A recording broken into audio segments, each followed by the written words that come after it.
Hi, everyone. My name is Diana Lee, and I'm a senior environmental scientist with the Department of Toxic Substances Control. Today, I'll be talking about our SB673 framework to address community vulnerability and cumulative impacts. Specifically, I'll actually be focusing on the 7 elements of the SB673 proposal. So, this presentation is definitely meant to serve as a brief summary of the 7 elements outlined in DTSC's draft framework. If you'd like more in depth descriptions of each element, please feel free to refer to the SB673 framework document that's posted on our webpage. And with that, I would like to get started. Through DTSC's SB673 public outreach events, we received a lot of comments and input on our framework. We really wanted to let you know that we heard you and we're listening, and we very much appreciate your feedback. We heard that many of you wanted improved public participation. So, one of the major revisions made to our SB 673 draft framework is to incorporate additional public engagement and participation opportunities into the permitting process. It's now woven throughout the framework in elements 1, 2, 3, and 4. This means that DTSC has added more public input components before and during the permit application process. Our current framework document proposes 2 public engagement meetings to be held prior to a facility's permit application expiration and permit application submittal. So the department is really hoping to invite community feedback and incorporate public input during the facility screening process and into the entire permitting process. Here's a flowchart that you may have seen before. It's a very simplified view of what DTSC's current permitting process looks like. This flowchart basically summarizes major phases in DTSC's permitting process. With SB 673, we are proposing to incorporate 7 additional elements into the permitting process. As a result, this would integrate the consideration of community vulnerability and cumulative impacts into the permit decision process. So together, it would look a little bit like this. The 7 elements shown in the previous slide would be incorporated at varying steps in the permitting process. The boxes with purple stars next to them indicate elements that have been revised to incorporate public engagement and public participation components. And now I'd like to jump right into each of the 7 elements. First, we have element 1, which focuses on community and facility screening. This element describes 2 screening steps to identify facilities that will be subject to SB 673 requirements.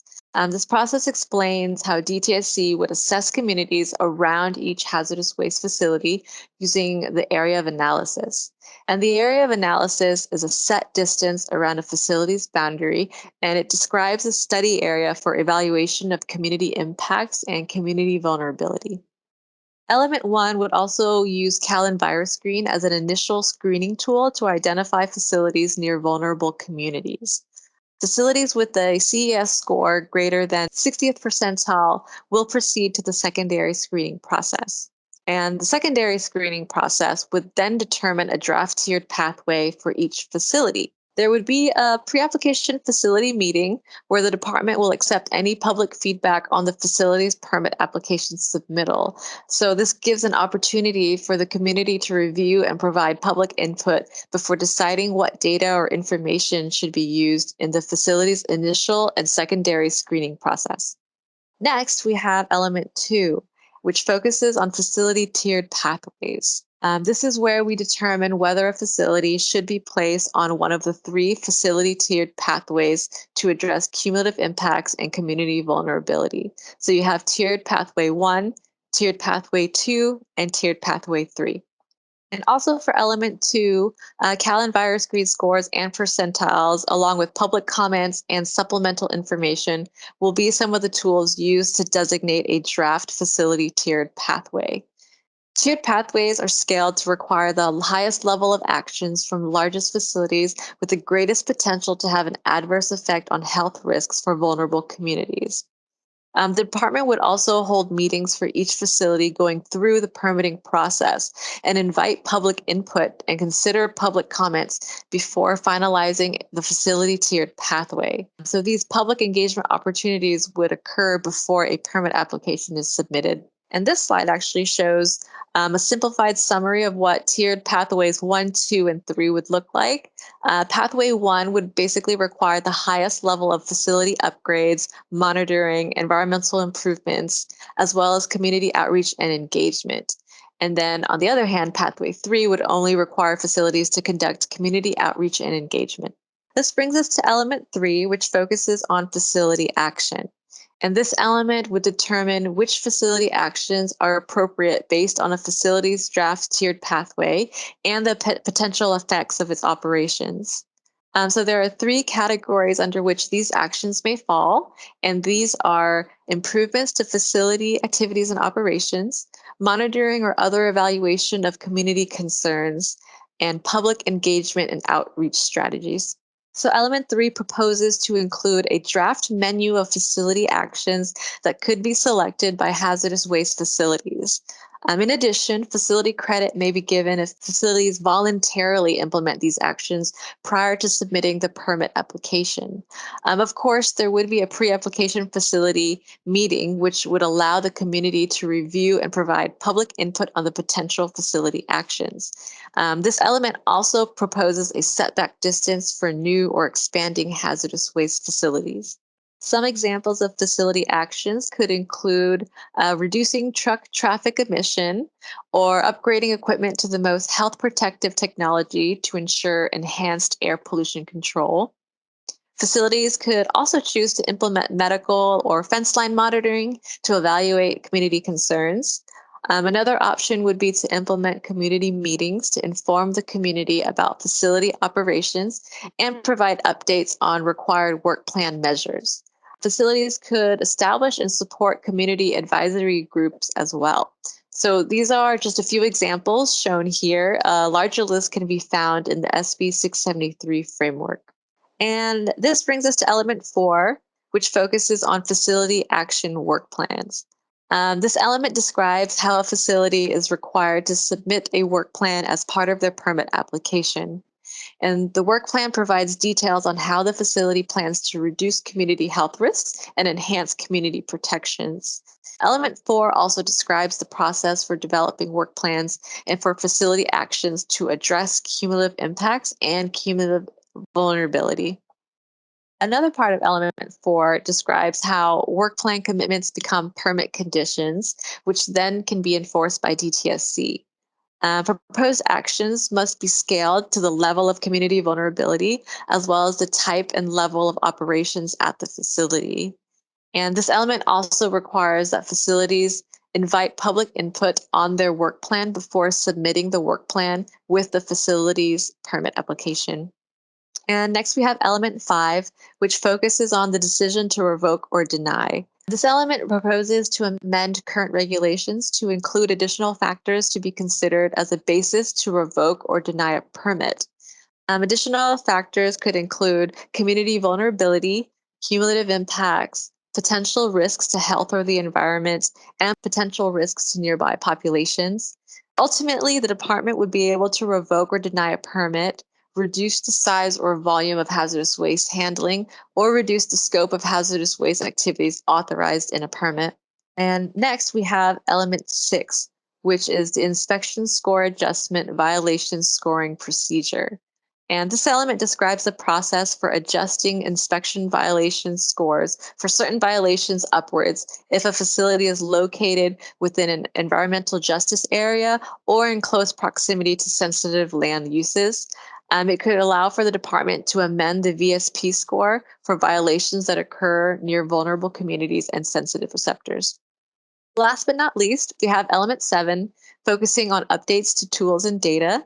And this element describes DTSC's commitment to using the most updated and quality assured data, tools, and information available when evaluating community and facility characteristics. This is not restricted to one section of the permitting process, but rather it's an ongoing process. Thus, element 7 would be applied throughout the entire permitting process from beginning to end. And here I wanted to bring up the permitting process flowchart again, overlaid with the SB673 elements. I know this was a very brief presentation going over all of the elements, and a much more detailed information about these can be found in the draft regulatory framework document that's posted online on our webpage. But overall, I hope reviewing each element one by one has been helpful in understanding the department's proposal. And in the final part of today's presentation, I'd like to spend some time talking about SB 673 implications on the permitting process. So the SB 673 proposal introduces new criteria that would change DTSC's current permitting process.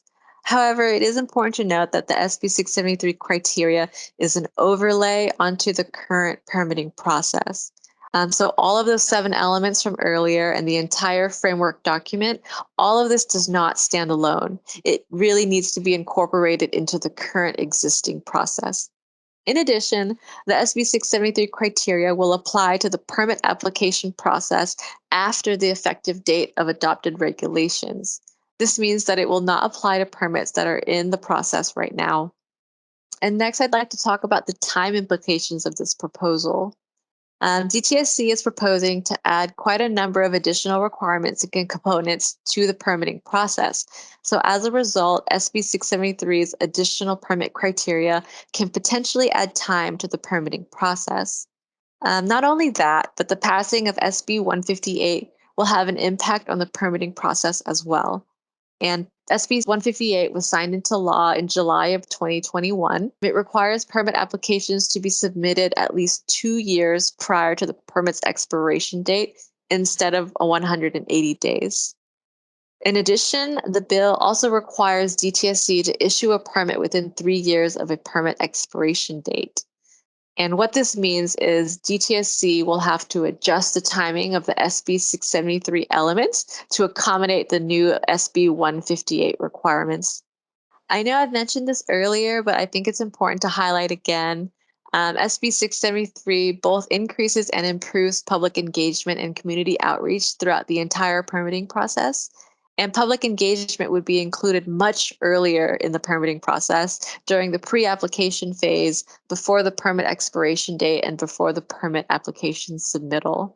And finally, the SB 673 proposal would ultimately give DTSC the authority to revoke or deny a permit, as outlined in Element 5 of the framework. This proposal would amend regulations to include additional factors to be considered in revoking or denying all or some activities in a permit. These factors could include community vulnerability, cumulative impacts, and potential risks to health and the well-being of nearby populations.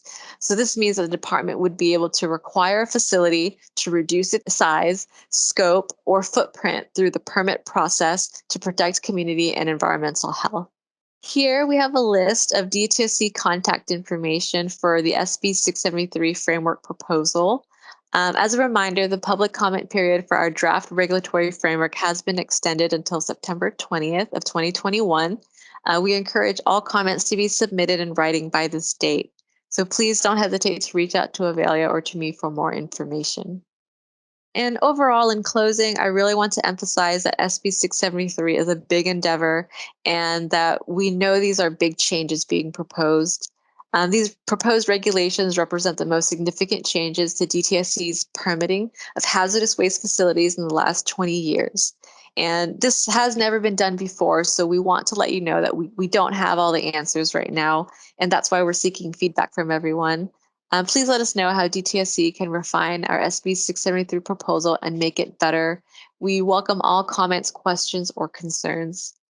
And last, just thank you for joining us today and taking the time to learn about DTSC and the 7 elements of our SB 673 framework.